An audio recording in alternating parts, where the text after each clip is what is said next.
When Ashley Tallman tried out to be an apprentice, she was more than just a little intimidated. Like when I went into the agilities for this and I was looking around at all these big dudes and I'm like, oh man, I might be in the wrong place. Out of 90 MMUIS apprentices, Ashley is the only woman. She likes her job, loves working outside, but says there's a lot to learn. Every day is a new day, and you'll be on this crew for so many months and then this crew for so many months, but then the next crew is totally different. So it's like learning every day something totally different. Ashley says the guys she works with have been great about showing her the ropes.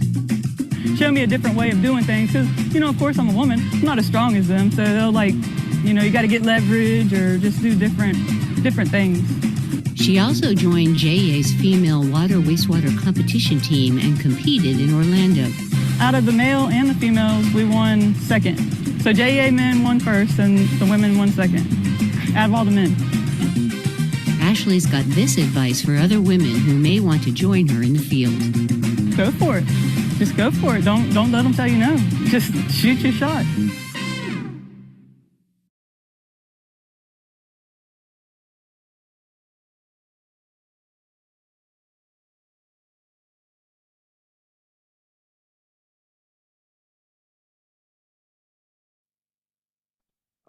Good morning. We have one of our board members stuck in traffic, so we're going to delay the start of the board meeting for 10 minutes. So we will start it at 9:10. Thank you.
I'd like to call the meeting to order for the JEA Board of Directors. Why don't we just start with a moment of reflection?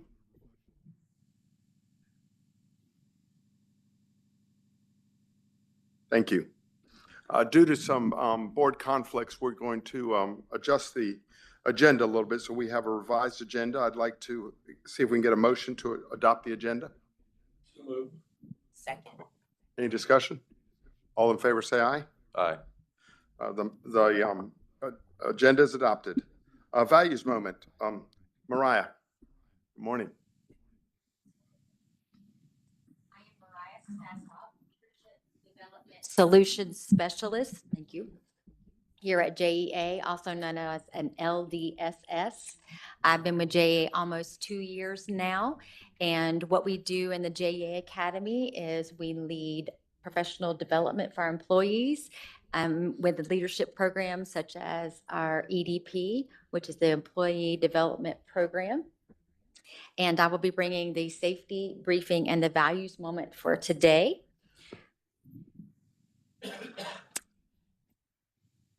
The late, great Aretha Franklin was known for the importance she placed on the value of respect. We'll talk a little bit more about the value that I chose after our safety briefing. For those of us participating downtown, in the event of an emergency, our JEA security will contact 911 and coordinate any required evacuation. If the emergency requires an evacuation, safely exit through one of the 2 marked exits. And in this meeting area, you can either exit the building through the Pearl Street main entrance or the Monroe Street exit to the left of the American flag. We will assemble in front of the Duval County Courthouse, located at the northwest corner of Adams and Clay Street. If anyone needs medical assistance or help with safely evacuating, please notify a nearby JEA security officer. Please always be cognizant of the potential trip hazards in and around your respective areas. And lastly, please remember to keep your cell phones on silence and laptops on mute. So respect is the value that I chose for today. JEA's statement for respect is as follows. We treat others with courtesy and respect, seeking diverse perspectives and helping to bring out the best in everyone. The late and great Aretha Franklin actually asks her listeners to find out what respect means to her. I'd like to share what it means to me with an acrostic. R is for repetitive. Respect needs to be repeated. It's a value that isn't just sporadic. E is for everyone. Respect isn't exclusive or limiting to specific groups. S is for significant. Respect is individually special and personalized by experiences. P is for perspective. Respect is diversely perceptive, open-minded to a range of viewpoints. E is for enduring. Respect is everlasting despite any challenges. C is for consistent. Respect is continual and infinite. And finally, T is for together. Respect is key to trusting collaboratively. With high regard, also known as RESPECT, I hope this has inspired you to personalize what respect means to you. Thank you. Thank you very much. At this time, we have comments from the public. Due to our scheduling conflicts, we ask you please adhere to the 3-minute limit. Our first speaker is John Nooney.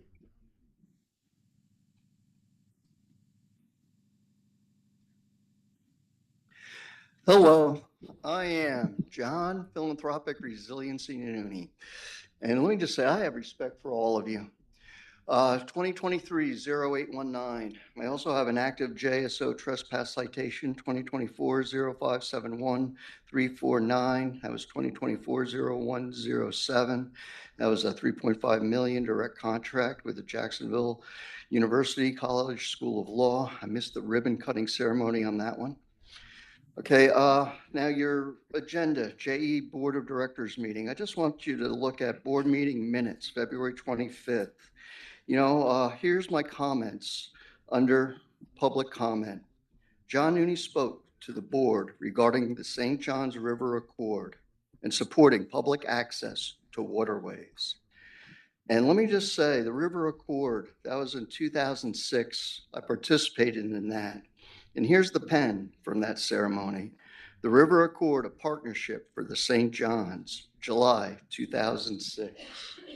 The reason I bring that up, you go to any Waterways Commission meeting, that's all you're hearing about is the River Accord. As far as the rate increases, double them, triple them, Plant Vogel. When those guys come down, where are you going? Well, we're going to go to the River Accord Plant Vogel Public Park on Pottsburg Creek. It's Category 1 wetlands next to a FEMA house. And let me just say, the reason I'm here, there's legislation tonight before the Jacksonville City Council. It's the Port Authority, it's the JEA, it's 2025-0194. And you know what? It's the Fulton Cut. And what's next to that is Reed Island. Reed Island used to be under the City of Jacksonville Parks Department. And, we gave that away. The point I'm getting at is this resiliency thing. I'm in it 4 times. The biggest takeaway is that public access to our waterways in Duval County, Jacksonville, it's the worst ever. We're getting crushed. So anyway, I just want to read to you, this is, potential partners. And I go JEA, you're at the top of the list, the Port Authority, JTA, Northeast Florida Regional Council, FINE, Water Management District, Fish Wildlife Commission, Council on Elder Affairs, Environmental Protection Board, Resiliency, City Council, Brooks Rehabilitation, JSEB, PSG, Public Service Grant Council. So anyway, okay, I'm down to like 18 seconds. Well, let me just finish by just saying we're making a movie. It's going to be wicked. And, we have the ability to market, to the world. So let's tell the world, visit Jacksonville and respect JEA and what they're going to do for Pottsburg Creek. Thank you, Mr. Thank you Mooney. for listening. Thank you. Next, we have Felicia Stringler.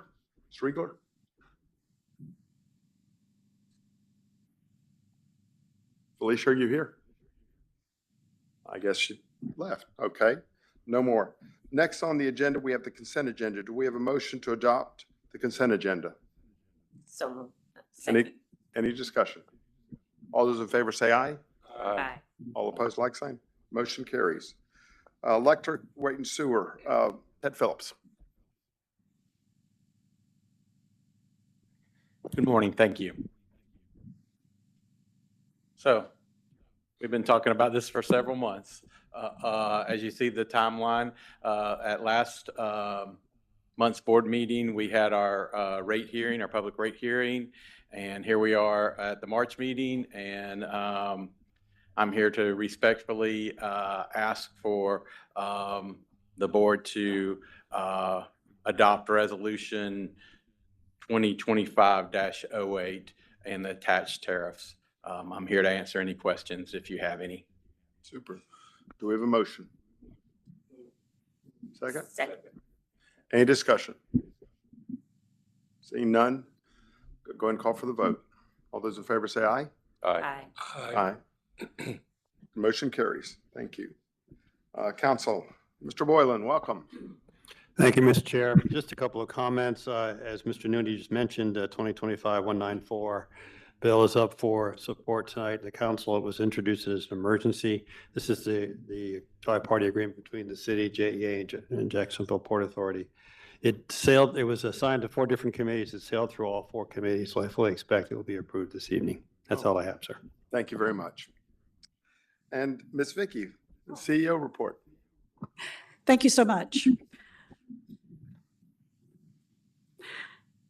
In my report, I'm going to go over a lot of things. It's a big day of celebration here in a lot of ways for our employees. First, I'd just like to share that I was invited and honored to speak at the CEO conference of APPA, which was hosted up in Fernandina, and I was on a panel with the CEO of Lincoln Electric and River Falls Municipal Utilities. We were speaking about leadership and leading your team to excellence. Next, wanted to let you know that we did our annual presentations to the 3 rating agencies. They went very well. I wanted to thank General DeSalvo for attending those. That meant a lot to the team. As you recall, we recently got upgraded from Moody's from A2 to A1. And at those meetings, AJ Soto, our treasurer, spoke about our recent success in the bond market for the $533 million water wastewater deal we did.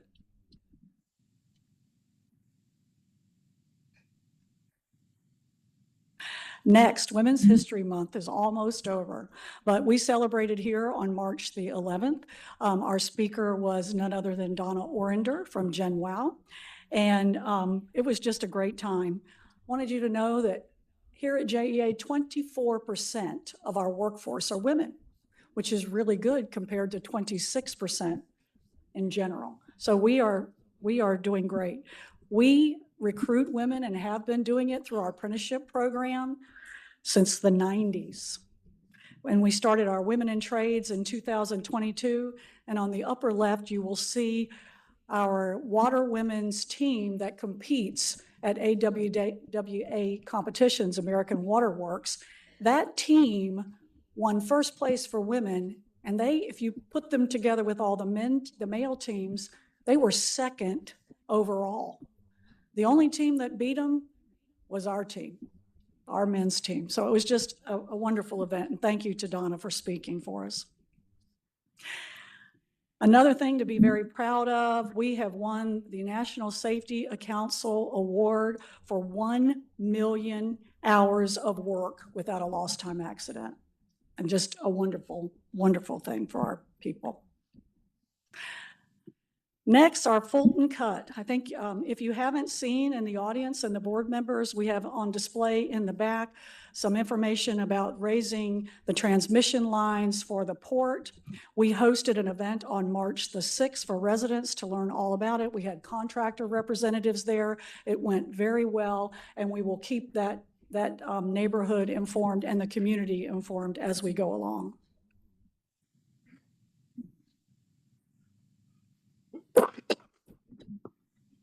Next, this is a source of great pride. During last year's hurricane season, our water department was called on to provide some mutual aid to Pinellas County. And Pinellas County got hit very, very hard. And that utility sent us a lovely plaque and a thank you note. Dear JEA team, from all of us here at Pinellas County Utilities, and on behalf of our family, friends, and neighborhood across the community, we wish to say thank you.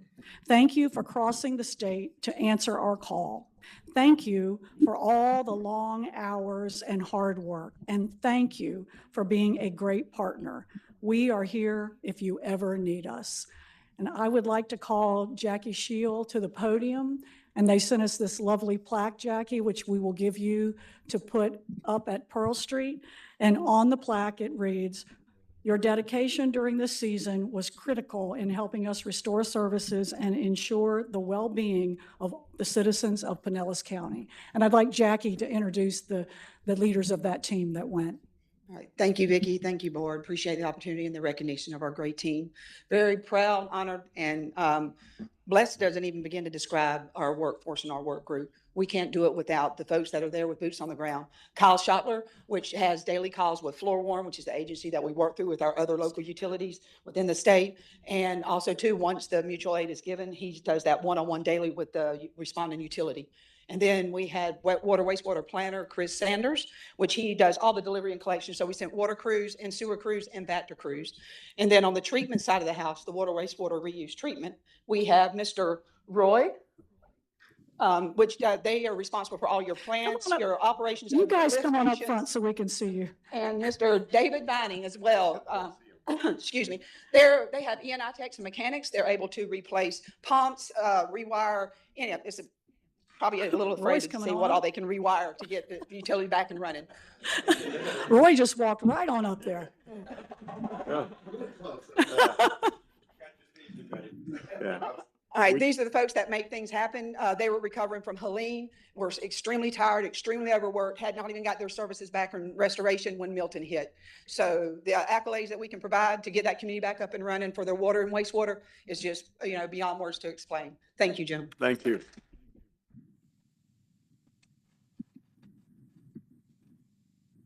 I have to say, it's so great to recognize our water team. You know, those cowboys from the linemen, they get all the attention. I'm glad the water got some attention. Speaking of those cowboys, let's talk about the lineman rodeo, the FMEA lineman rodeo that was held February 28th to March the 1st. I think a video can say almost anything better than I can. So let me play this short video. It's going to play. There it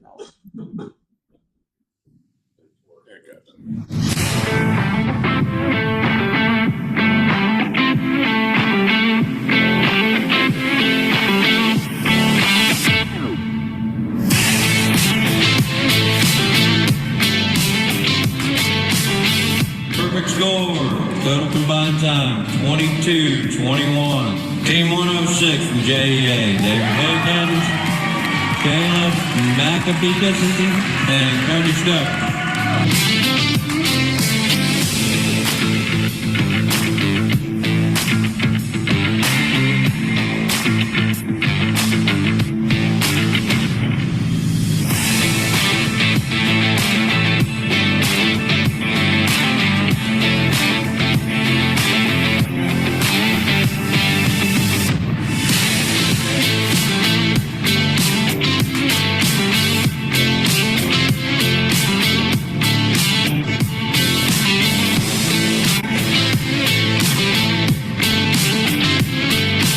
JEA is part of FMEA. That provides us a lot of contacts for mutual aid should we need help. And we also help others in case they need help. So it really sets up that good brotherhood feeling. Each one of us helps each other out.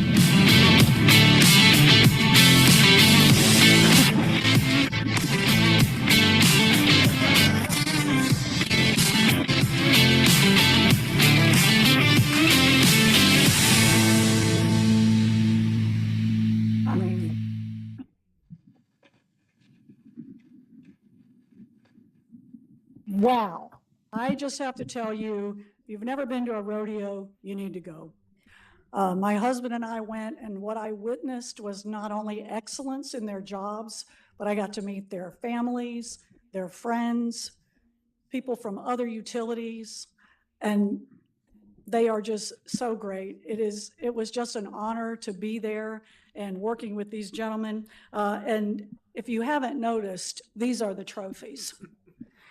And we're going to have Walt Hiscox come up and explain all the accolades that you received, Walt. And these guys are going to walk up too. Yes. Okay. Thank you, Vicki, and thank you to the board for the opportunity to brag on our team a little bit. We always enjoy doing that. So, my name is Walt Hiscox. I'm the director of electric distribution at Westside Service Center. And it is my honor to introduce the competitors and talk about their accomplishments. But before I get into that, there's a lot of people behind the scenes that have a lot to do with this too. So I want to take a little bit of time to talk about our support staff and some of the judges. We have Jerry Creel, who's my counterpart at Southside Service Center, Jesse Ferraccio, one of the managers at Westside. Also Cindy Randall, who helps us with all the travel and coordination of the hotels and whatnot for all this. And last but not least on the support staff would be Lisa Milam, who is truly the heart and soul of this group. So thank you for all that you do. Our judges this year, we have to send judges to, depending upon the number of people that we send to compete. And we get volunteers to do that this year. Dwayne Jacobs, Rhodey Mullis, Shane Bradford, Rocky Waldrop and Chip Cruz volunteered to do that. It's an important part of the process. Rocky and Chip are not here today because they are actually driving our equipment to California right now, because this weekend they will be competing at the APPA event in California. That's the national event, and I have no doubt in talking to some of the guys, we're going to bring home some more hardware from that too. So now on to the competitors. The apprentices, they compete individually. There were 7 different events that they compete with, and there were 77 apprentices at this event. They are coached by Scott LeFavor, who did an amazing job.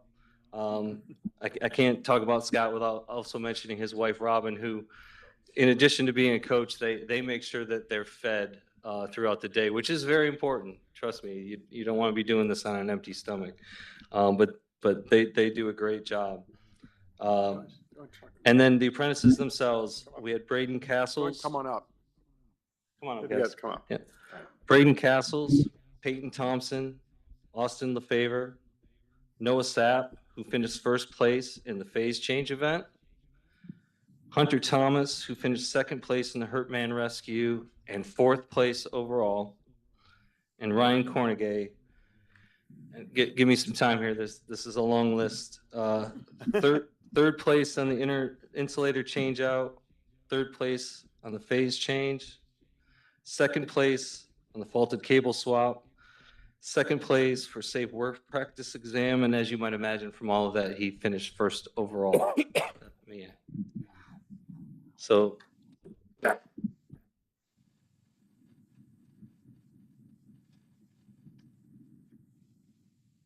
and then we had our journeyman teams, Brandon Chance, Paul Bryant, and Daniel Shermer, as well as Cody Stokes, Caleb Maccabetus, and Davey Hicken. That team finished 3rd place in the arrestor and insulator replacement, 2nd place in the wire down, 2nd place in the Hurt Man Rescue, and they took home 1st place overall as well for a clean sweep for JEA.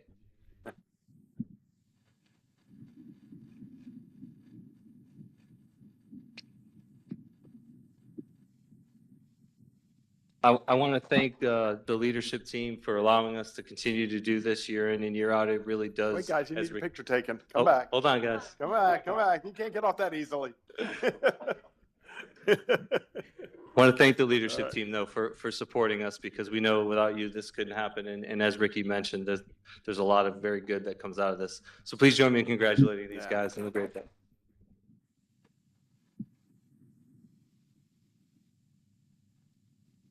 And with that, I would like to congratulate Walt Hiscox and Jerry Creel. They were recently promoted to the level of director for all their fine work and all the people they supervise.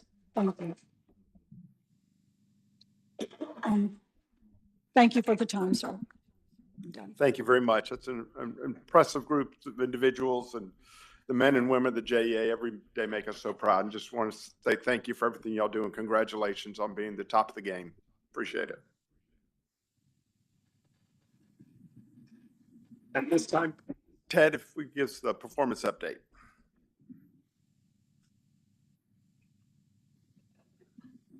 Good morning again. It's my pleasure to do the corporate scorecard. Our engagement score has remained the same, as we have, that does not get updated every month. Safety, we did have one lost time accident in February, but our scores still remain way below our benchmark, and we are still in the 1st quartile for the industry. The customer satisfaction, both the residential and commercial, neither one of them have changed, as residential came in December and commercial came in November. For our customer bills, we remain the lowest of the 9 metro areas that we survey against in Florida, keeping us in that 1st quartile. On business excellence, in the O&M spend, we are slightly under budget by about 4%. So this is due to, you know, being conscious and making wise decisions on our O&M spends. Our capital is about 20% behind where we have budgeted, but we always see as the spring comes in, uptick in that. So I think we will be much closer to that, and we'll talk a little bit more in detail about that during the financial summary. Also, our fuel is well above budget. And this is driven by a couple of factors. One was the cold January we had, and the fact that we had an unplanned outage in number 3 at Northside. So we'll talk a little bit more about that in the financial as well. On our other metrics, so our electric reliability, our SAIDI, we are at goal. And so we have, that has been moving in the right direction. Our clean energy composition, we're not quite there yet. We're at 15% with a goal of 16%, but we are getting closer to that metric as well. Water reliability, we are within our goal range, and also with our SSOs, we are within the goal range, and both of those last two have been moving in the right direction. And then technology availability, our goal was to be under 10, and we've only had one system outage. So that's very good. So overall, the scorecard looks very good for the month of February.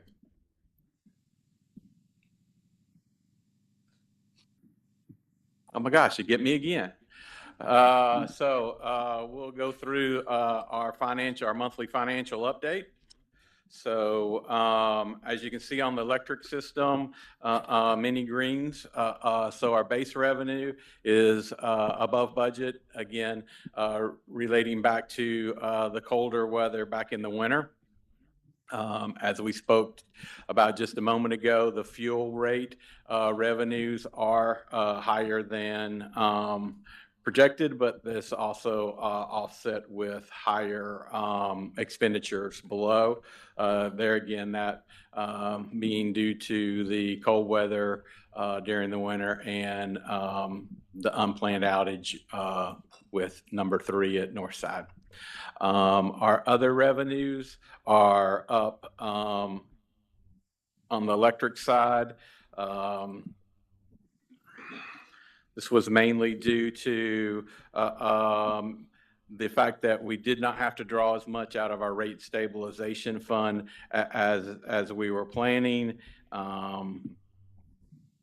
And then on O&M, here again, we're under budget about 6%.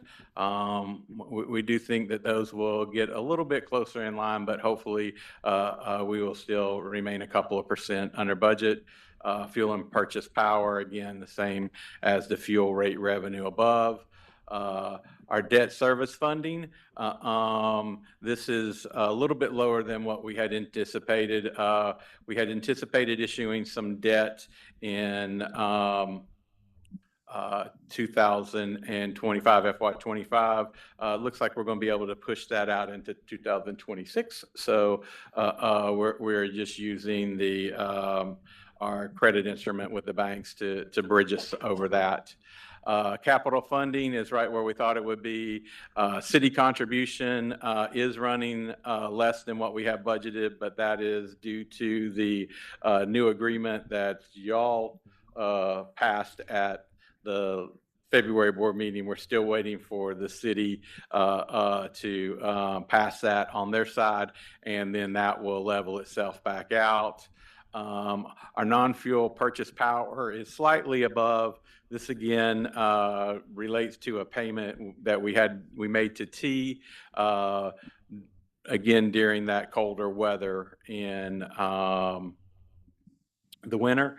And then our other expenditures, this is from the rate stabilization fund, not having to transfer quite as much out of that. So this is kind of a negative expenditure. So contra expenditure. But overall, we are running a surplus of about $18 million in the electric system.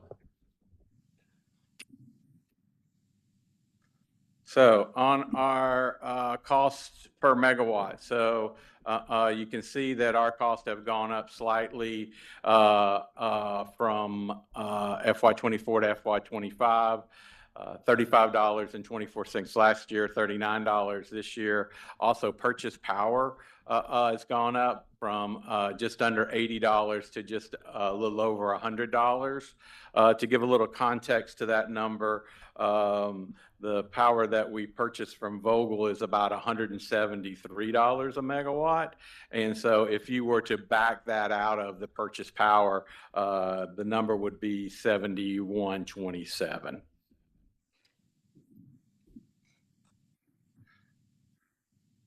On our, so you can see we're projecting the O&M budget to be right about on target at 314 versus a budget of 315. On the capital side, the budget is 307, and right now we're projecting that to be right at 300. So very, very close in line with our budgets. And then you can see the cash and investments in the electric fund, slightly lower than they were last year, but you know, that is in preparation as we will in a few months go out to the bond market.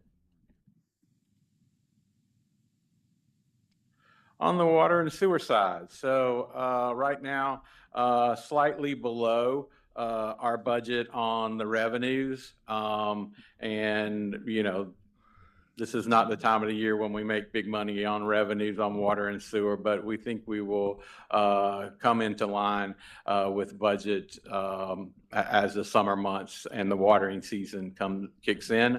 Our capacity and extension, while still well above budgets, a little bit less than it was last month as far as being over budget, but we do still see that number will probably be higher than budget, which is a good thing.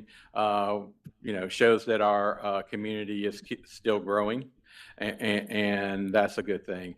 Investment income slightly higher than budgeted, positive on the higher interest rates has helped us with that.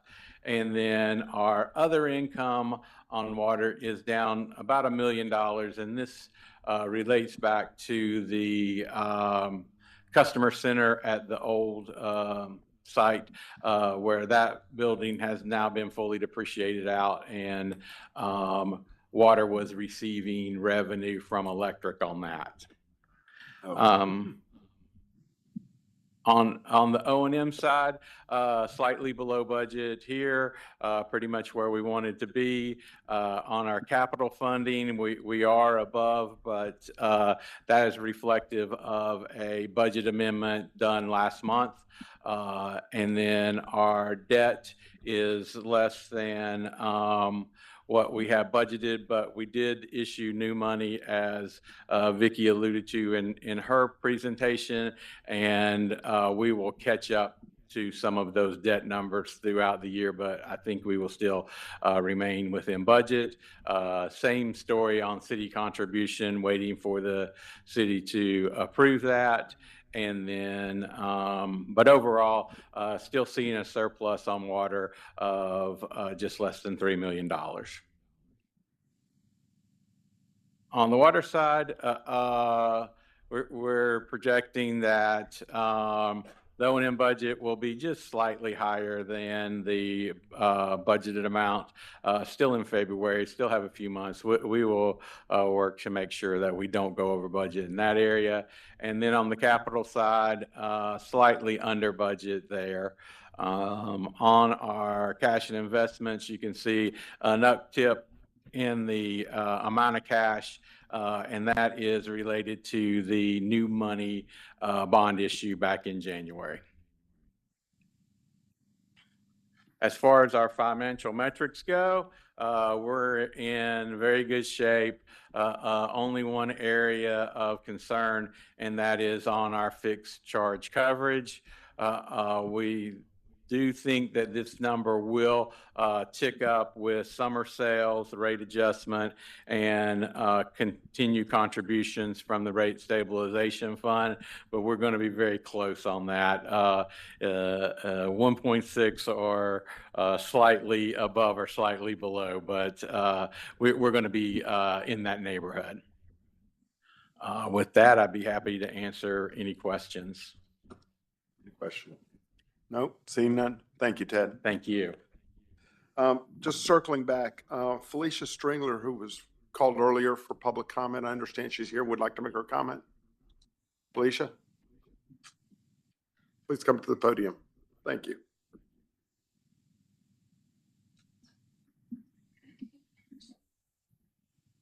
You have 3 minutes. Thank you. I appreciate it. Can everyone hear me? Yes. It's a little awkward. Okay.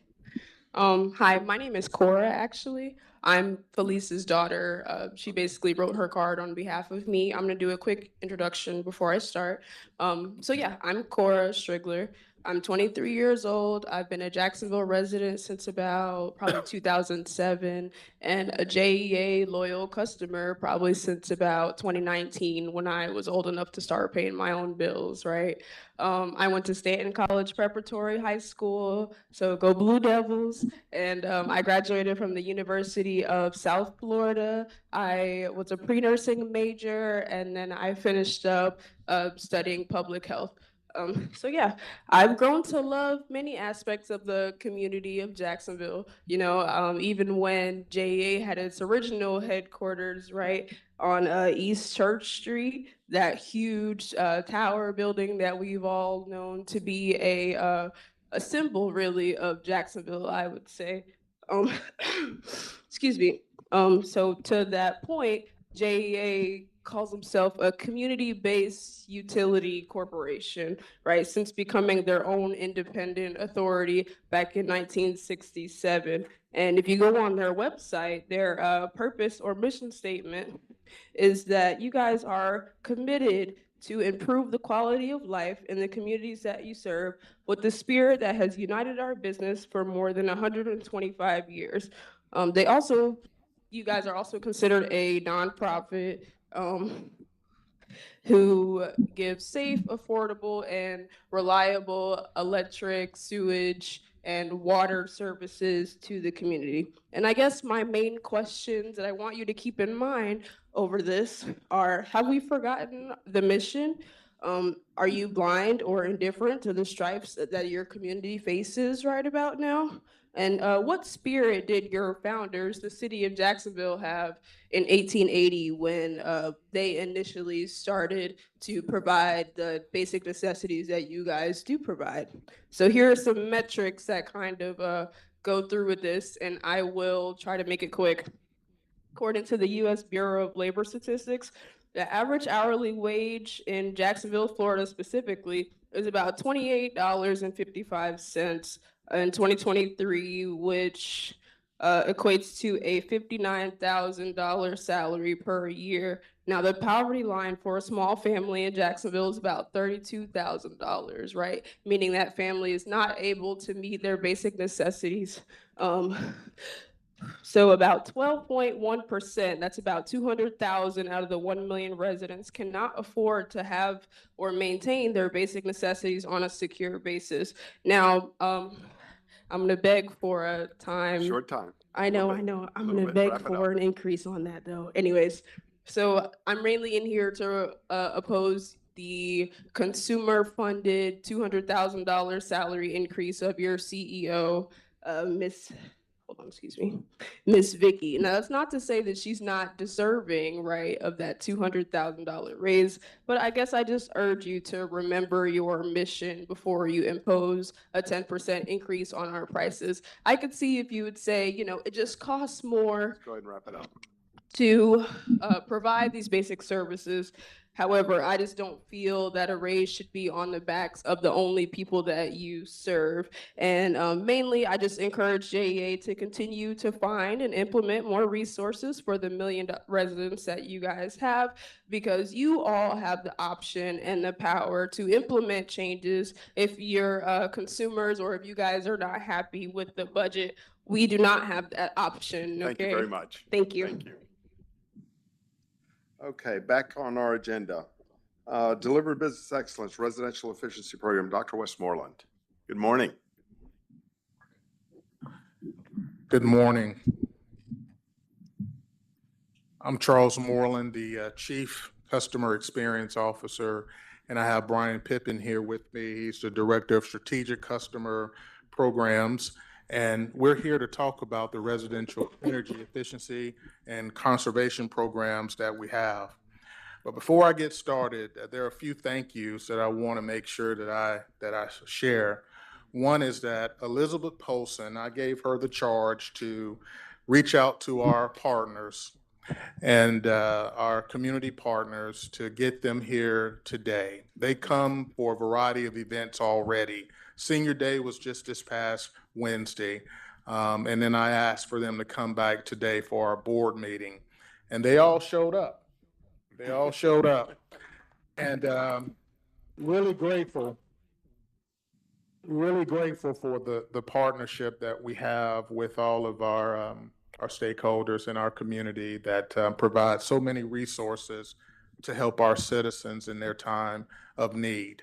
And you'll hear me talk more about it as we go through the presentation this morning. I also want to thank the hardworking team that we have. We have some amazing folks that really work hard to make sure that they are providing the best and efficient services to our customers each and every day, from our call advisors to the boots on the ground that are outside of the building. They do an amazing job, and I'm happy to be a part of the JEA family to be a support and a help and a colleague of theirs. So we'll get started. So with the passing of the rate adjustment, I want to spend a few minutes and talk about solutions that are available now and in the future to empower our customers to take control of their utilities. From the many incentives and service programs we offer, our customers can lessen and in some cases even completely avoid the effects of the rate adjustment.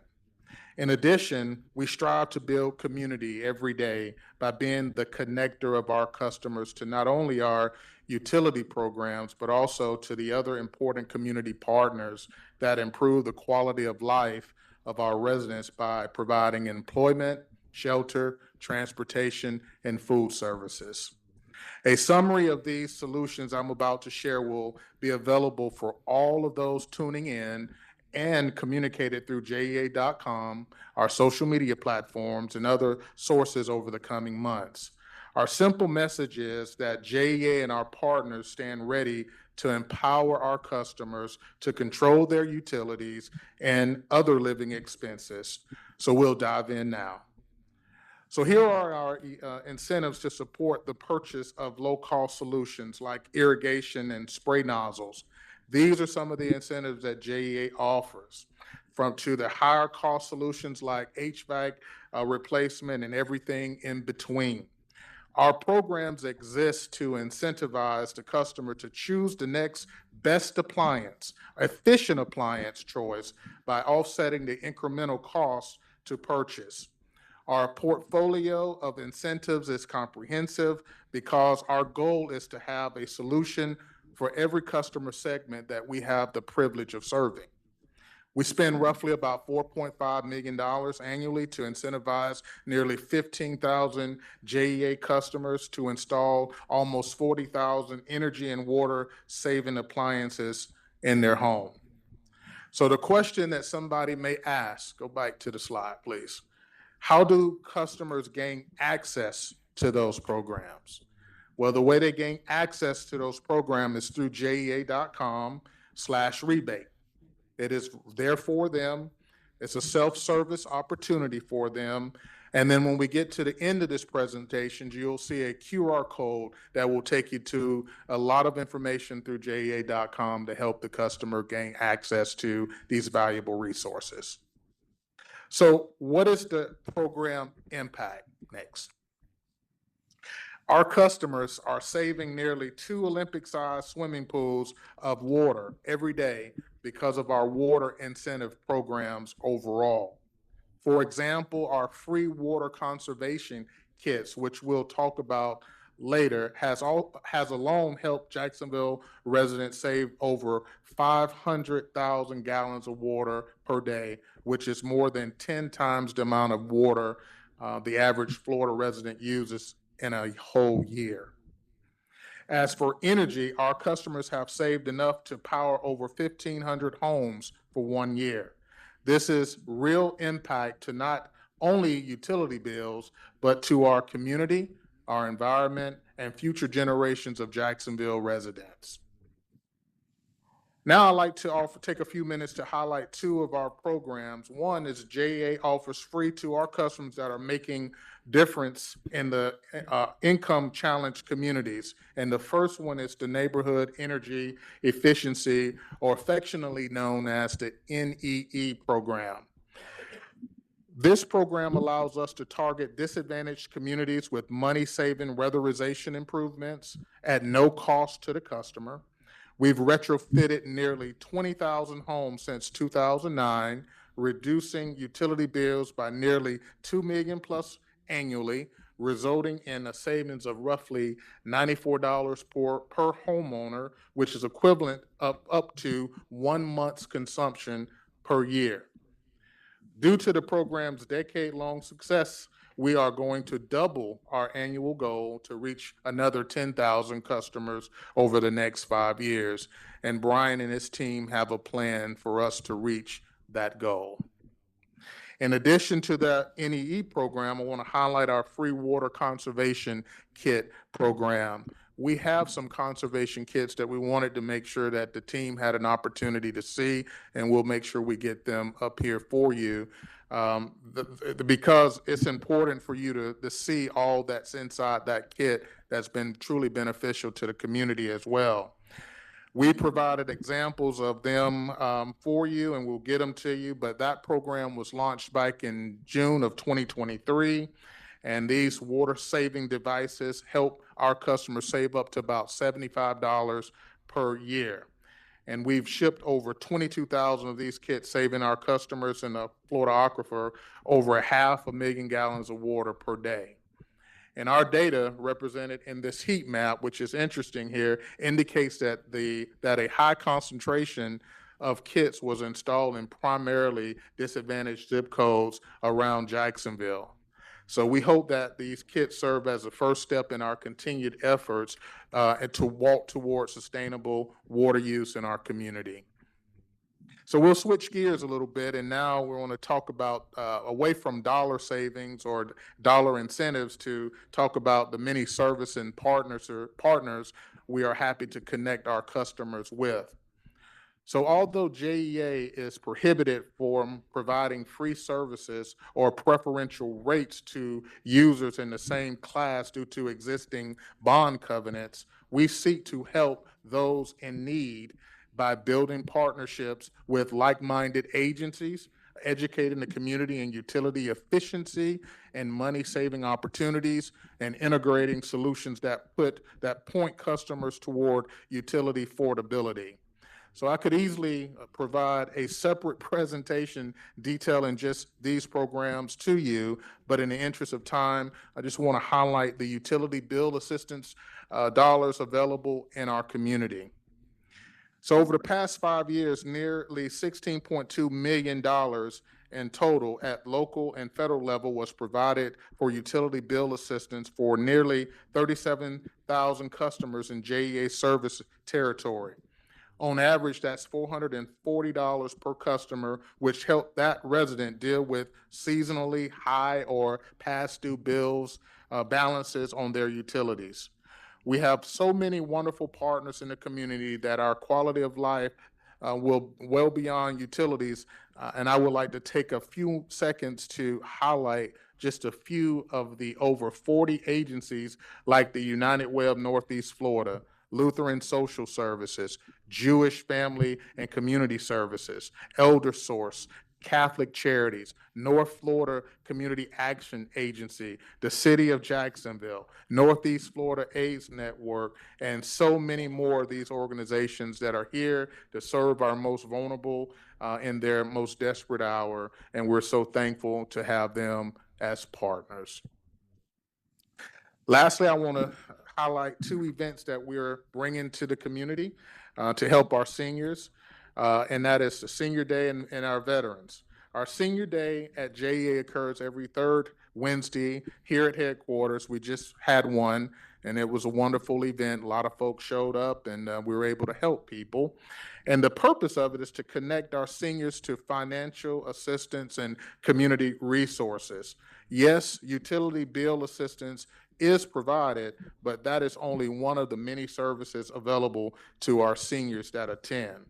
Since April of 2024, Senior Day has assisted 139 individuals with over $70,000 in aid. And built off the successful structure of Senior Day comes our newest addition, which Brian and his team are very proud of, and that's Veterans Resource Day here at JEA. Our inaugural event will occur Tuesday, May 20th, here at the headquarters. It'll be open to all veterans and active duty military in Northeast Florida, and we want to connect them to essential services around transition support and utility assistance. We're excited to work with over 9 partner organizations during the event that will be staffed with JEA's own military veterans. Our military community is core to the identity of our great city, and we want to support them in any way we possibly can. So I'll identify these support organizations: Catholic Charities, Changing Homelessness, the City of Jacksonville Military and Veterans Affairs, Cohen Military Veterans Network, Department of Veterans Affairs, Elder Source, United Way of Northeast Florida, Mission United and 211, and Wounded Warrior Project. So our team is doing an amazing job trying to make sure we are a connector, as I mentioned from the very beginning. We're truly trying to build the community. And then lastly, our QR code here, it'll take you to a single web page that will summarize the rate adjustment and detail every solution I've discussed with you this morning. We here at JEA and our team stand ready, and our partners stand ready to empower our customers to control their utilities and other living expenses. And it's quite an honor to be able to help in this effort. We do believe conservation is a behavior, and if we can control the behavior, we can reduce our utility costs with our customers. Now, before I wrap up, I will say this: what are some of the opportunities? What are some of the opportunities? You hear about all the wonderful things in which we're doing, and we are doing every bit of the wonderful things that I mentioned. Well, these are the opportunities that I see for us to improve in this. And I've reached out to the City of Jacksonville Public Libraries Director, Tim Rogers. I reached out to our Parks and Recreation Director, Daryl Joseph. And one of the goals that we have is to put information in all 21 of our libraries. People frequent those libraries for a variety of reasons. They need to know about these ways to save. So we're going to be working with that team in order to come up with a strategy to make that make sense, to put information in front of our people so that they can, make wise decisions on the way they utilize their energy and become more efficient. The next part is working with Daryl Joseph. Seniors are active. They're very active. And so we have a lot of senior locations and community centers. We're going to work with him in order to ensure that we have information available there, QR codes and other information, so that folks can see ways to save. I want it to be such an ingrained thing in their head that every time they walk in, they recognize whatever we put in there that makes sense, that they recognize it and start seeing some additional upticks in utilization of these resources that we have. The next part is to look at the community leaders that are out there that are trusted advisors. One of them is Kelly Frazier. Kelly came in here a month ago or so, and she stood at the podium and told us how she felt. I felt impelled that I needed to communicate with Kelly. We did. We had a conversation with her. First one was via Zoom, had the team at the table. We were talking about ways that we can partner, things that we can do in the areas that she has a passion for. Brought her into the office, had a face-to-face conversation with her, with our team. They provided resources to show her, and now we have some synergy moving forward to connect and to help her and our community as a whole. So we're grateful for the Northside Coalition headed by Kelly for giving us that opportunity to work with her. And the last is the Lift Jacks, working with that group in the East Side. Spent time with their leadership, individual Travis, about a week ago, talking about ways in which we can continue to build community around these very important subject matters that we're talking about this morning. So we're doing our part. We're going to continue to work toward that, and we're happy to answer any questions that the group may have. That's all amazing work, and I hope that all the board members get a chance to walk through and see the booths and so forth when you get done, if you can. It's pretty amazing. I got the opportunity to walk through before the meeting and was just amazed at everything everyone's doing. And thank you, Dr. Westmoreland, for leading this effort and everything y'all are doing. Thank you. Makes a difference. Not a question, but just a comment, just to say thank you, Dr. Moreland, for the follow-up. I think it's notable that you reached out to the community agency to follow up on the comments, and just on behalf of the board, want to say thank you for doing that and creating bridges and finding opportunities to partner off for the betterment of our community. So wonderful work. Thank you. Thank you. Thank you very much. Do we have any other old business, new business or discussion? Seeing none, chair's report as acting chair for a day. We had originally scheduled for the K3 briefing from the Business Excellence and review, but due to conflicts, and we do have a new board member who hopefully will get through City Council on a final vote this evening, and we'll be back up to full strength. So that is being rescheduled so we can get the entire board together and go through that process. So just be on the lookout for that. And our next board meeting will be May 27th. And if there are other comments, we're adjourned. Thank you very much.